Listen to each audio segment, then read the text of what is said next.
This is Islam Live. We'd like to welcome you to the program. I want to say Assalamu alaikum. Wa alaikum assalam wa rahmatullahi ta'ala wa barakatuhu. I'm El Hajj Asim Abdullah Babatu here with my brother Abu Bakr bin Saeed.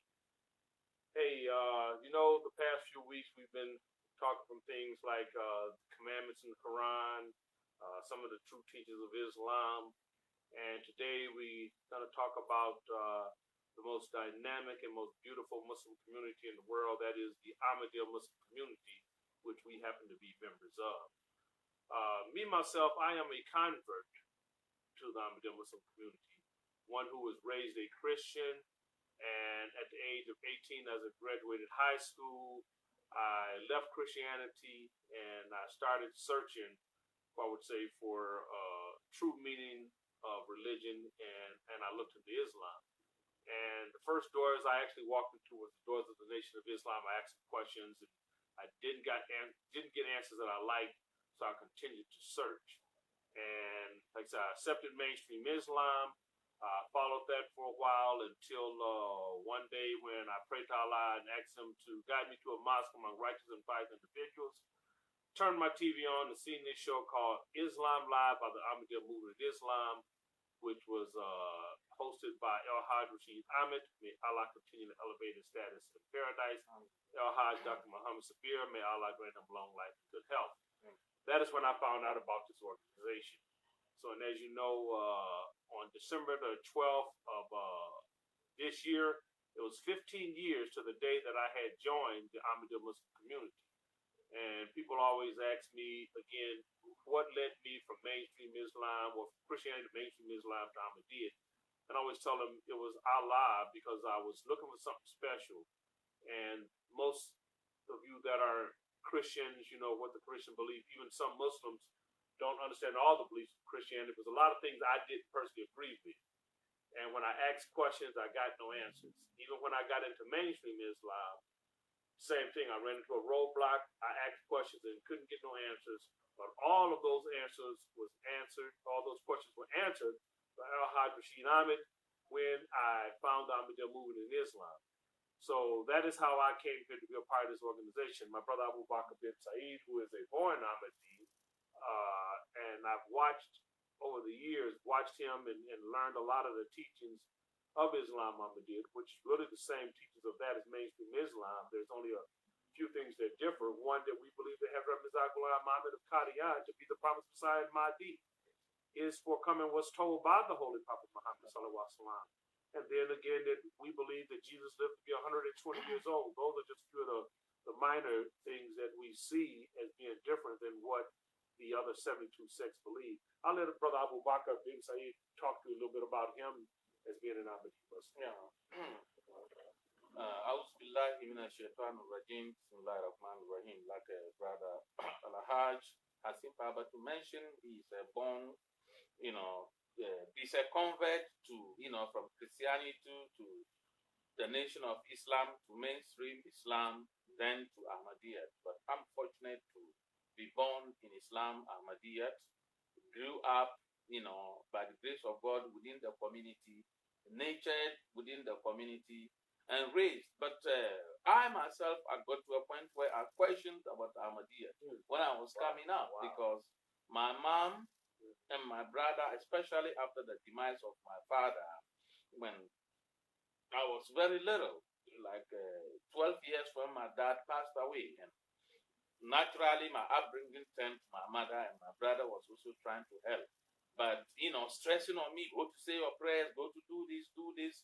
Then I begin to question myself, that am I on the right path? All these prayers and the rest. Especially, I was very close to my dad. So when he passed away, even the day he passed away, that night I questioned God that, how can you do this to this man and to me? So I begin to get frustrated with Allah. But alhamdulillah, it was lack of foresight, and it's also human to act at that time. Exactly. So once I begin going to the masjid and begin listening to the questions and answers, and also I had an Ahmadi friends as well who used to make, some little comments like you just mentioned, that there's no prophet after Rasulullah sallallahu alaihi wasallam. and that in Pakistan and other places, Ahmadis are considered as non-Muslims. So I was listening and I was also looking, man, look at this non-Ahmadi masjid was filled with so many worshippers. Their number was more than us, So how can that happen if we are on the true path? But whenever there's preaching and I go there, whatever question, be they Christians or non-Ahmadi Muslims or Jews or whoever, the way Ahmadis will answer the questions, these people have no, any substantial argument. Right. So my thought was, if I leave here, where am I going?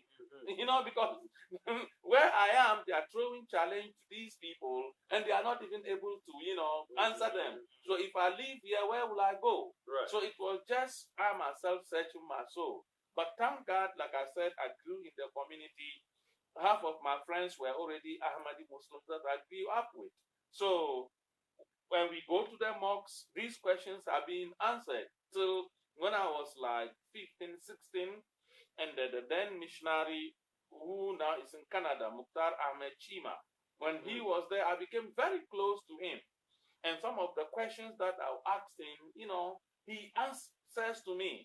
The answer he gave also becomes so satisfactory. Wow. So one day I wrote a letter to the fourth Khalifa, but then may Allah have mercy on his sweet soul. And he prayed for me, and he said he understood my trials, but Allah will ease my trials.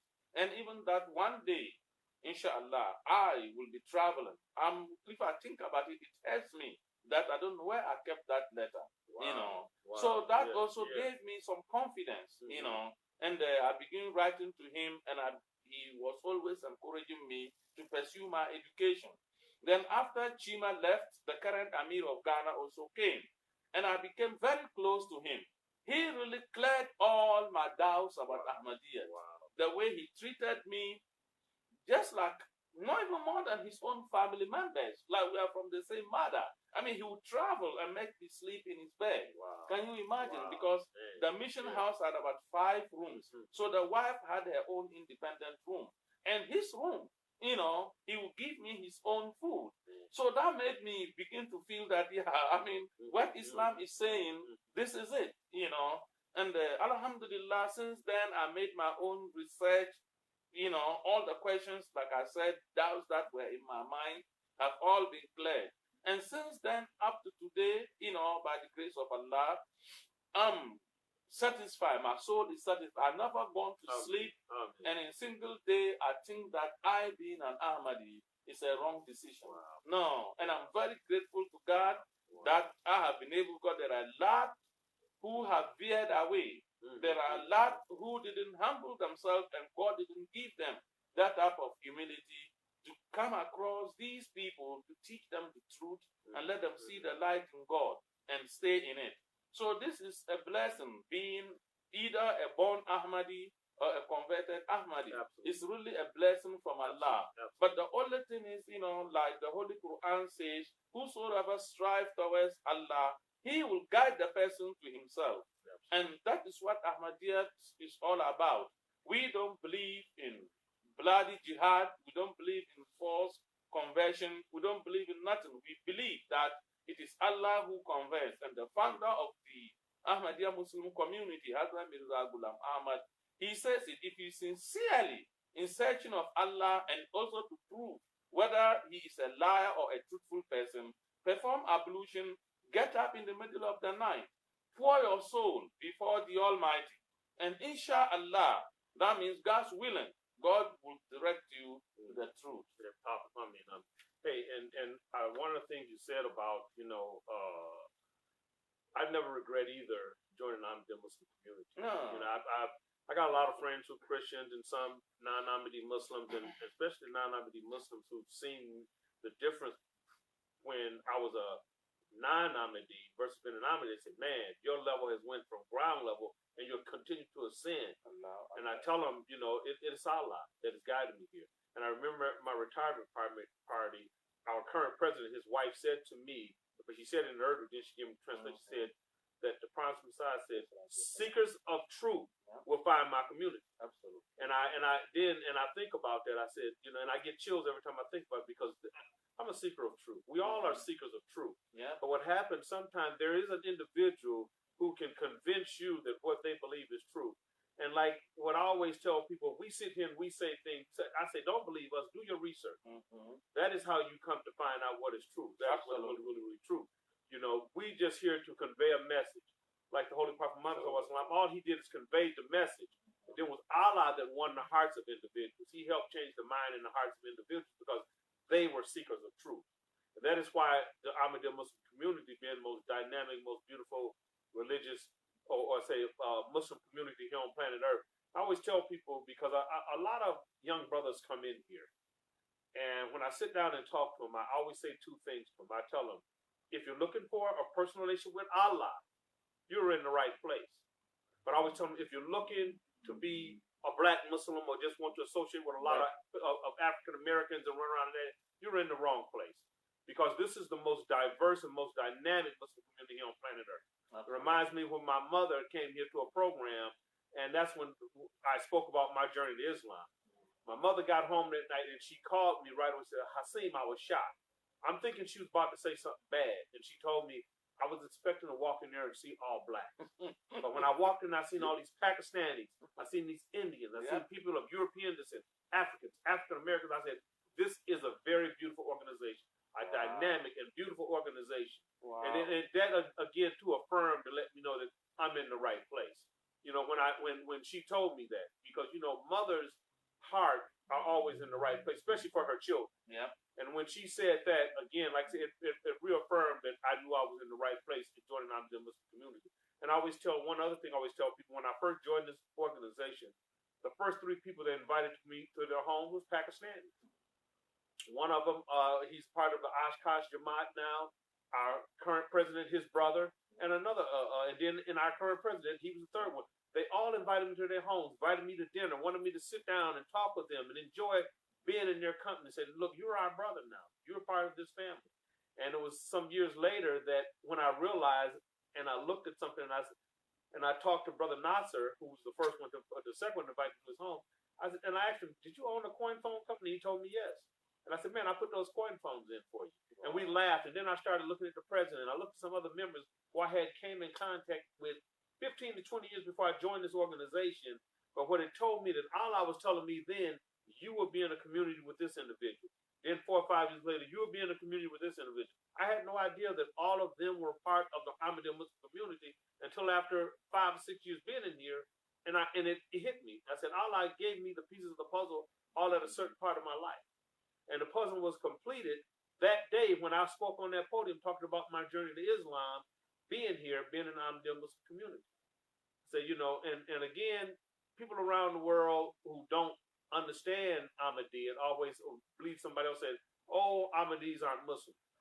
There was one individual who seen a post that I had on our Ahmadiyya Muslim community Baitul Qadir page, and he questioned Ahmadiyya being Muslim. And I asked him, have you ever read about it? He said, no. I said, I didn't want to explain. I said, go to our page. Go to allislam.org. Read what the Ahmadiyya Muslim community is about. And about 2 weeks later, he inboxed me and he told me, wow, I never understood because somebody else just said y'all were not Muslim, so I believe them. And now what he wants to accept Ahmadiyya because he's been studying and reading. So I'm trying to get a missionary somewhere in his area to go out and visit him because he wants to know more. This is the beauty of Islam Ahmadiyya. It's not a new brand of Islam. It is the revival of Islam. As you can see, what has happened over Islam over the years has been distorted. It too has been tainted. The Holy Quran can't be changed. But what happened when people translate it, they can put words in there to tell somebody this is what this means. Unless that individual gets an Arabic dictionary that can break down the words of the Holy Quran for him, then he can begin to understand that the word that somebody is using is false. And this is what I always point out. This is why I tell people, no man can be God. None. Not because God is incomparable. Because if he's a man, you can compare him to another man. Absolutely.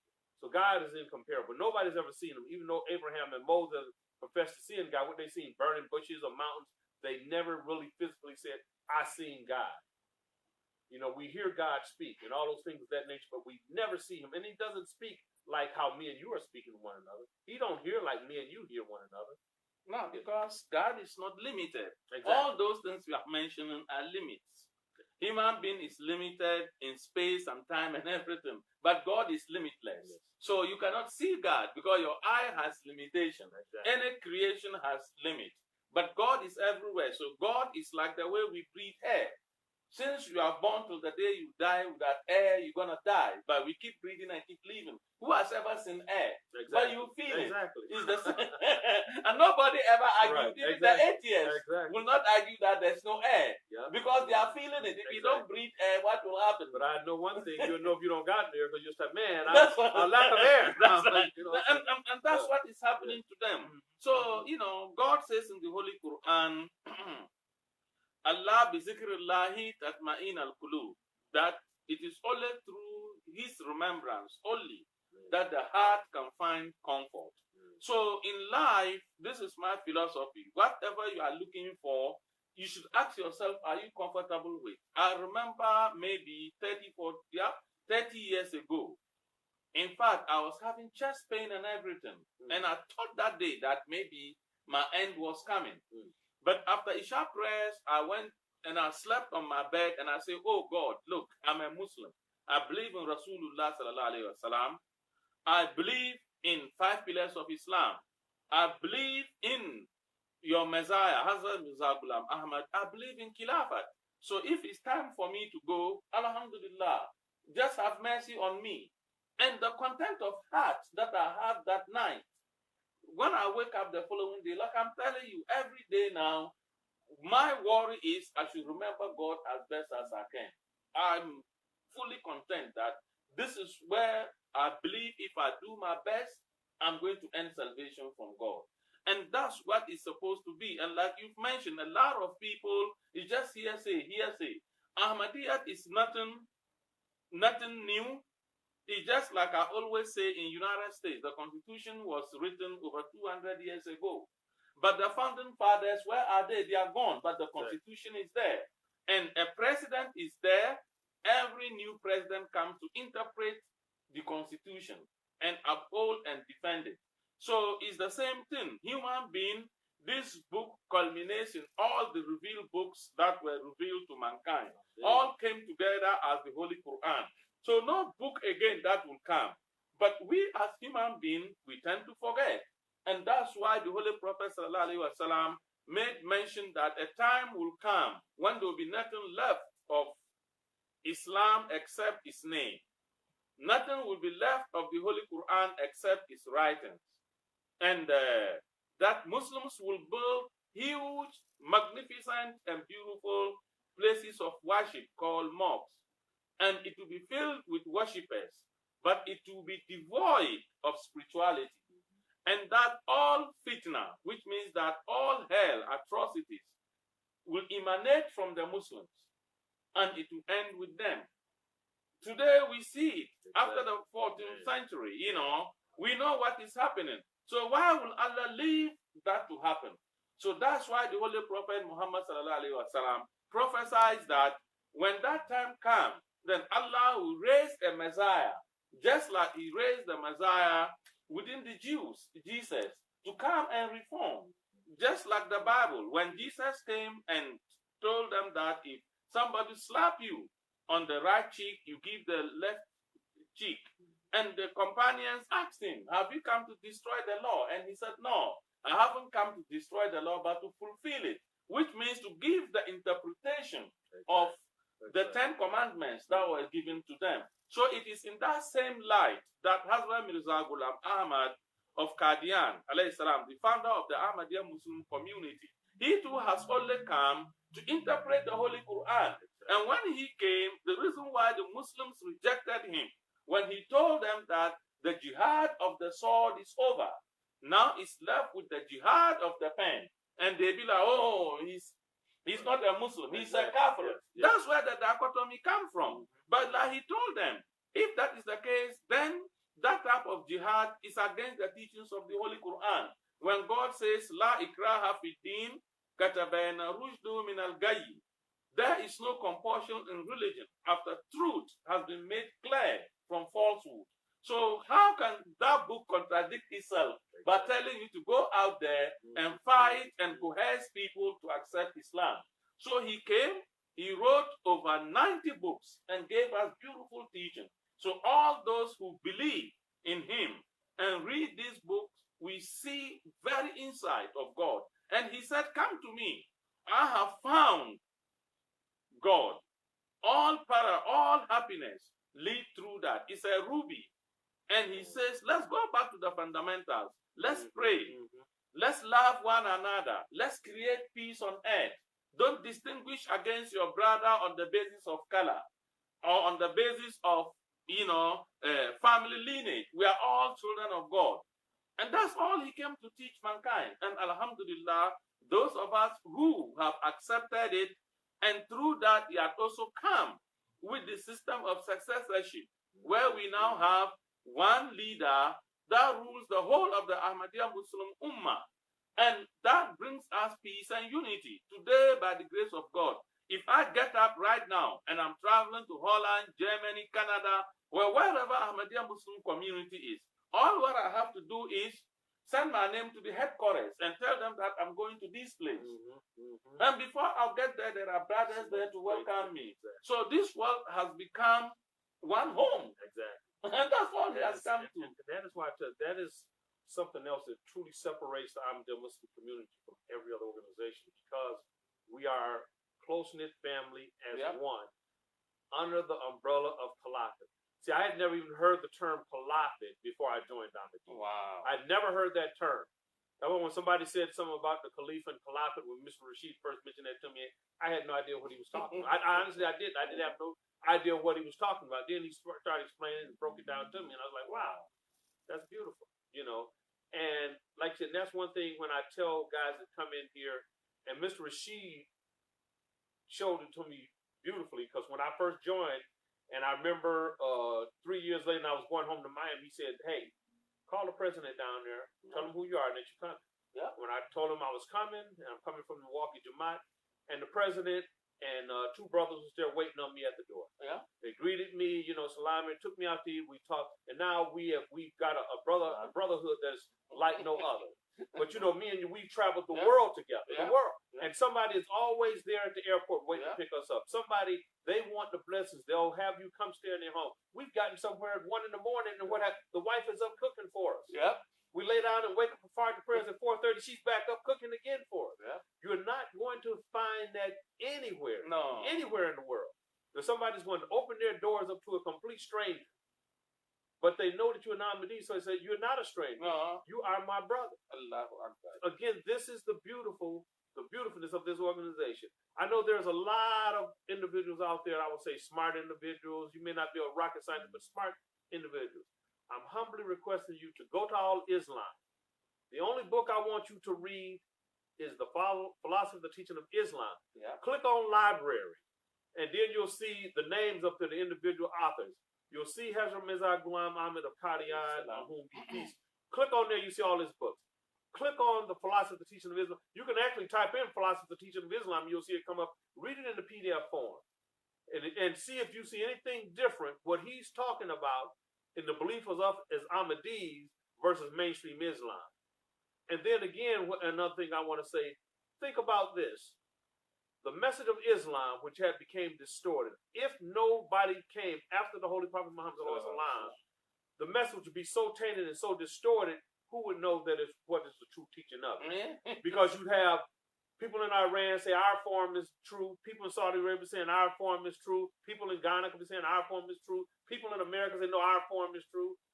But yet there's one Quran, but you need somebody to really truly interpret that Quran the way it was given to the Holy Prophet Muhammad. That's what he did. He Exactly. came and debunked all that. Exactly. Before his coming, people were saying parts of the Quran was archaic, outmoded. Exactly. And others say a lot of things. And these are the things he came and cleared. And that's why they declared him as kafir. Exactly. Because they have all those false beliefs. But at the same time, they couldn't even counter the enemy. Like, for example, before his coming, all Muslims also believed that Jesus was in heaven. And he's supposed to come alive. And the question he threw to the Muslims and the Christians is, in the Holy Quran, God described him as Rasulan ila Bani Israel. He is a messenger sent to the children of Israel. So if he is coming back on earth again, is he coming to learn Islam and teach you guys already who are Muslims? And those days, the Christians were converting them because they were telling them, even your Quran said he's coming. So if he is coming, why do you believe in a dead man who is the Holy Prophet Sallallahu Alaihi Wasallam? And this man is coming. That's how they were converting people throughout the world. It was Mirza Ghulam Ahmed who came and said, no. Jesus is dead just like any other person. Using the Holy Quran, they couldn't challenge him. A lot of things they said in the Holy Quran, like Maulana Maududi, that these Muslims well took him. He justified that why jihad is there, that because when the Prophet was weak in Mecca, he retreated to Medina, and once he was able to amass 10,000 troops, he took over Mecca. And that is how Islam is going to spread. The promised Messiah debunked that theory by using the verses of the Holy Quran to let him know his ignorance. But this was a person who had so many followers that were just following him also in ignorance. So many things, like up to now, you hear people saying, because they don't have the inner understanding of the Quran, they'll argue that that verse is obsolete. Like one ayat that says that do not approach alcohol, while do not approach prayer while you are intoxicated. And one verse came and said, do not get alcohol at all. Then they'll be like, no, the first verse, the second one has come to cancel the other one. And the promised Messiah said, no, there's no single verse that is cancelled. And he gave us the better definition. He says the first one, because the people were not Muslims, they were already drunkards. If God had revealed to them, stop alcohol today, there's no way that they can do that. It will even affect their liver and the rest. So God gave them chance. And the whole world would not accept Islam at once. So for a person who is born non-Muslim all his life and he's been drinking, the day he signs via to become a Muslim, you cannot tell him, do not approach alcohol. What you have to do, it has to go through therapy. So that verse is meant for those people. Man, so beautiful. So these are the Jazakallah for the very, very beautiful explanation. Because again, see, people don't understand it because, and I've heard people who said that, well, you can drink alcohol in moderation because that's what they said, because it says, just don't be drunk when you go to prayer. That is how their interpretation. And then even though they said, you know, where it says abstain away from alcohol and gambling because these are the tools of Satan. It's well, no. That's just saying that, you know, you can drink a little bit, but, you know, don't be drunk. But again, the explanation that you gave is very, very beautiful. And that's why I showed you that this book is so beautiful. But even in the book, it talks about, you know, and that's why I don't understand why non-Ahmadi Muslims don't understand when Allah said, I will cause thee to die a natural death and raise thee up to me. I'm going to die natural. So now they're still waiting on a physical return. That means if he died naturally, how is he going to return? Is Allah going to awaken him like some people always think when they said, oh, Jesus rose people from the dead? These are not physical death. These are people that were spiritually dead.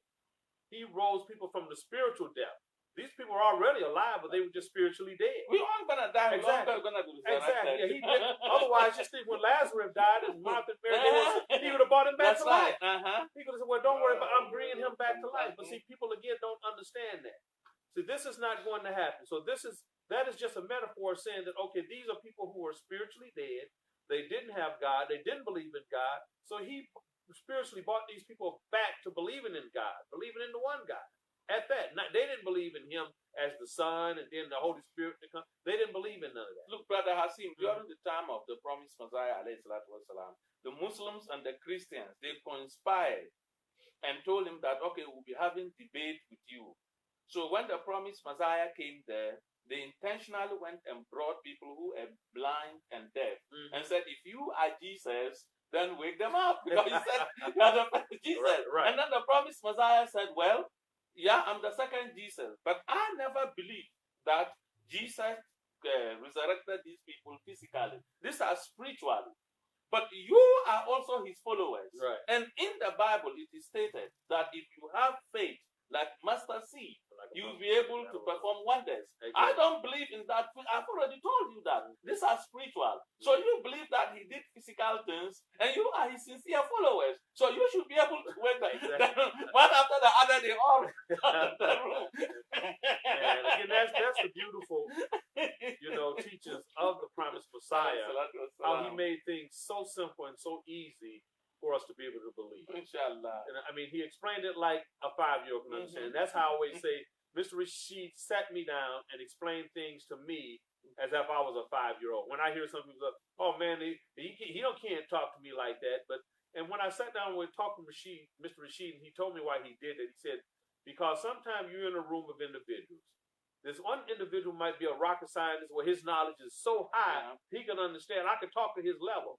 But now if I got a guy who's really illiterate, can't understand hardly anything, I'm going to lose him because I'm talking at such a high level. He's going to walk out the door. But I can bring this guy down to his level. He's still going to understand. So that guy who's illiterate, now he understands everything that's going on. He's going to say, man, this is the message for me. This is what I've been waiting to hear. So, and that is the beautiful of how Mr. Rashid taught people. That's why, and somebody challenged me once about where you get your knowledge. And when I told him who it was, and I told him, when I just gave him a history of what he knew and who he studied under, the guy never said anything else. I guess he probably asked somebody, man, this guy said he got it by this guy named Mr. Rashid. Somebody told him, oh man, we know Mr. Rashid. And that was the end of the story. That's all. But that's just how it is. So, but again, my humble request is that those of you who believe that Ahmadis are Muslims, those of you who are looking for true Islam, go to allislam.org, read about the Ahmadiyya Muslim community, read about the teachings, read about Qati and Nabi and what it really means, the seal of the prophet. Not that he is the last ever prophet that's ever going to walk the face of this earth, but he is the last law-bearing prophet. Inshallah. Hey, we want to thank you all for supporting us here at Islam Live. We truly, truly appreciate it.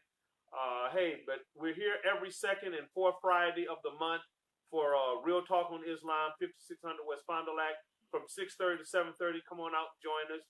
We're also at Collectivo Coffee every Tuesday. That is from 7 to 8 p.m., $29.99 North Humboldt Boulevard. Also every second and fourth Tuesday, we're at Real Talk on Islam over at Sherman Phoenix, which is at 3536 West Fond du Lac Avenue, and that is from 4:30 to 6 p.m.